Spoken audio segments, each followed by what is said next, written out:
салом алейкум бародарон ва хоҳарони азиз, хушомадед ба канали олмонии сода. Инак мавзӯи имрӯзаи мо якчанд ҷонишинҳо ки бо дар темпоро истифода мешавад, яъне вақтро ба мо мефаҳмонад ва ба саволҳои кай ҷавоб мешаванд. ҷонишини саволии кай вақтро мефаҳмонад, яъне амал кадом вақт иҷро мешавад ё иҷро шуд. ҳангоми ҷавоб додан ба ин ҷонишини саволӣ пешояндҳои зиёд истифода бурда мешавад, ки мо танҳо баъзе онҳоро ҳангоми истифода ба шумо мефаҳмонем, ба монанди аб, фон ан, фон аб, фон бис, нах, аус, фор, зайд, ан, ин. Инак менигарем пешояндҳои аб ё ин ки фон ан. Ино ҳарду синоним мебошанд. Дар забони тоҷикӣ аз тарҷума шуда мавқеи оғозшавии амали дар феъл тасрифшударо дар замони ҳозира ва оянда ифода мекунад ва инчунин макони оғоз шудани амалро ифода мекунад. Мисол: Der Zug fährt ab Hauptbahnhof. ё ин ки метавонем инчунин гӯем ки Der Zug fährt vom Hauptbahnhof. яъне нигоҳ мекунем дар ин ҷо маконро нишон дода истодаем ки яъне қатора поиз аз вокзал меравад. Аз куҷо? Яъне аз маконро нишон дода истодаем. ё ин ки ab 1. Januar habe ich einen neuen Job. ё ин ки ин тавр метавонем гӯем ки боз von 1. Januar an habe ich einen neuen Job. яъне аз 1 январ ман кори нав дорам. ё ки аз 1 январ сар карда ман як кори нав дорам. Мисол: Ab heute lesen wir nicht mehr das Buch. ё ин ки von heute an lesen wir nicht mehr Buch. аз имрӯз сар карда ин ҷониб, яъне мо дигар китоб намехонем. дар ин ҳолат нигоҳ мекунем, яъне замони ҳозираро дар назар дорем. Ab morgen beginnt der Unterricht 7 Uhr. ё ин ки ин ҷумларо бо таври дигар гуфтан мумкин аст. Von morgen an beginnt der Unterricht 7 Uhr. яъне аз пагоҳ дарс аз соати 7 оғоз мешавад. яъне нигоҳ мекунем мо ояндаро бо ин пешояндҳо гуфта истодаем. чуноне ки мебинем, амале ки аз ҳозир ва баъдан шурӯъ мешударо мефаҳмонад ва ба амал то кай давом мекунад маълум нест. дар мисоли аввал то кай китоб намехонанд маълум нест, ё дар мисоли дуввум дарс то кадом рӯз ё моҳ ё сол давом мекашад маълум нест. яъне оғозшавии амал маълум аст ва то кадом вақт ин амал давом мекашад маълум нест. барои амалҳое ки оғоз ва анҷоми он маълум аст пешоянди фон бис истифода бурда мешавад, ки дар забони тоҷикӣ аз то тарҷума мешавад. ин пешояндҳоро дар замони гузашта, ҳозира ва оянда истифода бурда мешавад. яъне аллакай ба мо нишон медиҳад ки амал аз кай сар мешавад ва то кай анҷом меёбад. яъне анҷомшавии ин амалро ба мо нишон медиҳад.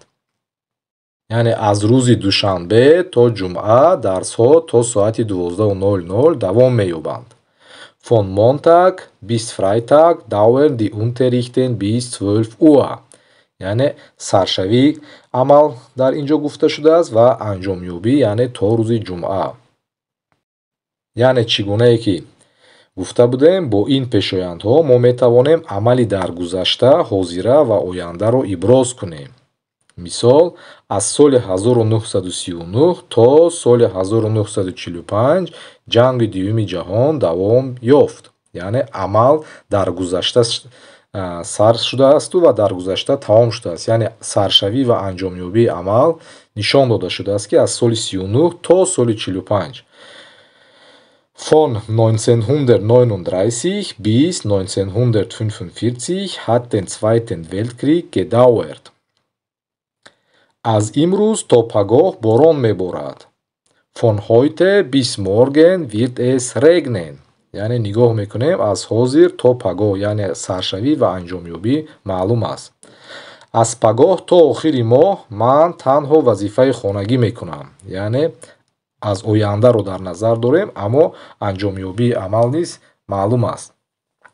Von morgen bis Ende des Monats werde ich die Hausaufgabe machen.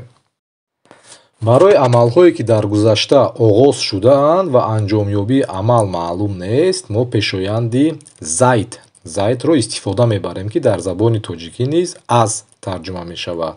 мисол, аз соли 1991 Тоҷикистон соҳиби истиқлол аст, яъне аз гузашта. Seit 1991 ist Таҷикистан unabhängig, яъне аз гузашта ин амал сар шудааст, то кай давом мекашад, яъне маълум нест, яъне анҷомёбии амалро мо нишон надода истодаем. пешоянди ан дар забони олмонӣ вақтҳои рӯз, ҳафта ва рӯзҳои моҳҳо истифода мешаванд. барои саҳар, нисфирӯзӣ ва бегоҳ пешоянди ан истифода бурда мешавад ва барои ифодаи шаб пешоянди ин истифода мешавад. барои он ки вақтҳои ҳафта, рӯзҳои ҳафта, вақтҳои рӯз мо ҷинсаш ҷинси мардона мебошад, барои онҳо мо пешоянди ан истифода мебарем ва танҳо шаб бошад, ди нахт, ҷинсаш ҷинси занона аст, аз ин лиҳоз барои ӯ пешоянди ин истифода бурда мешавад. ин мавзӯъро низ мо дар дарсҳои пештара ба шумо каме фаҳмонда будем. нигоҳ мекунем ба таблица. дар инҷа вақтҳои рӯз, рӯзҳои ҳафта, рӯзҳои моҳ оварда шудааст ва одатан ҳамин ҷонишини саволии ван, яъне ки темпораро мефаҳмонад, вақтро мефаҳмонад, агар ҷумла бо пешоянд сохта шавад, он гоҳ мо ҷумларо дар датив месозем. дар ҳолате ки дар ҷумла пешоянд набошад, аммо ба саволи ван ҷавоб шавад ҷумлаи мо, дар он ҳолат баъди худ, яъне ҷумларо мо дар акузатив месозем. яъне нигоҳ мекунем пешоянди ан morgen, vormittag, mittag, nachmittag, abendi мо ҳамааш ҷинси мардона мебошанд ва ҷинси мардона артикли дер дар датив, яъне dem мешаванд. demро бо ан қуш агар ҳамроҳ кунем, яъне кӯтоҳ карда, он am мешавад. am morgen, am vormittag, am mittag, am nachmittag, am abend, яъне wann, кай. am morgen, мисол, am morgen trinke ich immer Kaffee, яъне саҳарӣ ман ҳама вақт қаҳва менӯшам. ё am Vormittag schlafe ich gern. am Mittag kommt meine Schwester von der Schule. am Nachmittag treibe ich Sport, яъне баъд аз абед ман бо спорт, бо варзиш машғул мешавам. вақт артиклаш ди аст, аз ҳамин лиҳоз дар датив ди мо дер мешавад ва бо ан сохта намешаваду бо ин сохта мешавад, яъне in der Nacht, шабона. in der Nacht hat es geregnet, шабона борон борид. вақтҳои ҳафта низ, рӯзҳои ҳафта низ инчунин ба ҷинси мардона тааллуқ доранд. аз ин лиҳоз ан дар дативи мо, яъне ҷинсҳои мардонамон dem мешавад. am dem, яъне кӯтоҳ карда, am Montag, am Dienstag, am Mittwoch, am Donnerstag ва ба монанди инҳо. am Montag besuchen wir Museum, яъне рӯзи душанбе мо ба музей меравем, ташриф меоварем. инчунин рӯзҳои моҳ низ бо, агар дар он таърихи рӯз бошад, мо бо am истифода мебарем, яъне am 1. Januar, якуми январ, am 21. März. am 1. Januar wird es regnen, яъне дар якуми январ борон хоҳад борид. am 21. März feiern wir Navruzfest. 21 март бошад, мо ҷашни наврӯзро қайд мекунем. бо пешоянди ин моҳ, сол ва фаслҳои солро ифода мекунем. нигоҳ мекунем ба таблица, яъне ин кай дар январ ё дар феврал ё дар март. ин моҳҳо низ, яъне ҷинсашон ҷинси мардона мебошанд, дар датив dem мешанд. инро бо dem агар ҳамроҳ кунем, им ба вуҷуд меояд. барои ҳамин им январ, им февруар, ин мерц, яъне дар январ, дар феврал, дар март ё апрел. инчунин сол, ин dem, яъне им Jahre 2001, дар соли 2001 ё ки им Jahre 1991, дар соли 1991. фаслҳои сол низ ҷинсҳошон мардона мебошанд. дар баҳор агар гӯем, дар тобистон, дар тирамоҳ, дар зимистон инчунин пешоянди ин истифода мешавад, яъне ин бодем им фрюлинг, им зома, им ҳербст, им винтер. Ва инчунин метавонем дар вақтҳои холӣ гӯем агар in der Freizeit ё in der Zukunft, дар оянда. Пешоянди ин яъне маъноҳои зиёд дорад. Яъне агар дар датив биёяд, ӯ ҳамчун дар забони тоҷикӣ дар тарҷума мешавад. Яъне гуфтем ки дар тобистон, дар зимистон, дар фалон вақт. Агар бо аккузатив ояд, яъне он гоҳ ҳамчун ба тарҷума мешавад. Ins Theater, ба театр, in den Park, ба парк.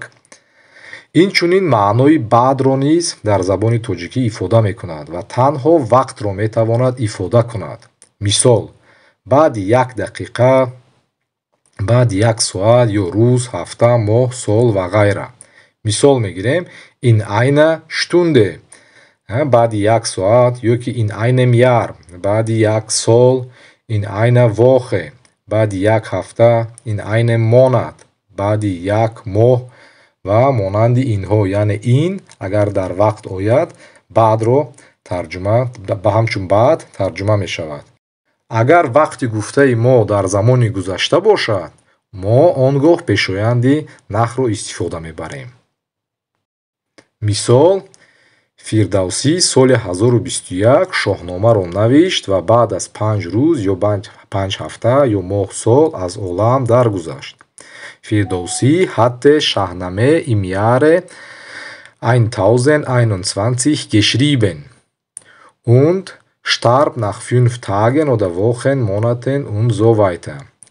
Боқимонда ҳамаро бо пешоянди нахт баъд ифода мекунем. Мисол: имрӯз баъди кор дарс ё ба синамо меравем. Heute nach dem Unterricht ё ки nach der Arbeit gehen wir ins Kino, яъне баъди кор, баъди ягон амал. Пешоянди фор дар забони тоҷикӣ пеш тарҷума мешавад. Мисол: пеш аз хӯрок, пеш аз дарс, пеш аз кор ман об менӯшам. Vor der Arbeit ё ки vor dem Essen trinke ich Wasser. 2 сол пеш ман 18-сола будам. Vor 2 Jahren war ich 18. Пешоянди бо аккузатив вақти аниқро нишона медиҳад, яъне соатро ифода мекунад. Мисол: 10 Uhr beginnt den Film. ё соати 9 ё 10 филм оғоз мешавад. Барои вақти ноаниқ пешоянди gegen инчунин бо аккузатив истифода бурда мешавад. Мисол: Viertel vor 11 fängt den Film an. Соати 10:45 ё 15 такам 11 филм оғоз мешавад. Gegen 12 Uhr kommt mein Vater von der Arbeit. Соатҳои яъне тақрибан 12 падарам аз кор меояд. Умедворам мавзӯи имрӯза ба шумо фаҳмо буд. Хонаободу тансиҳат бошед. Чус!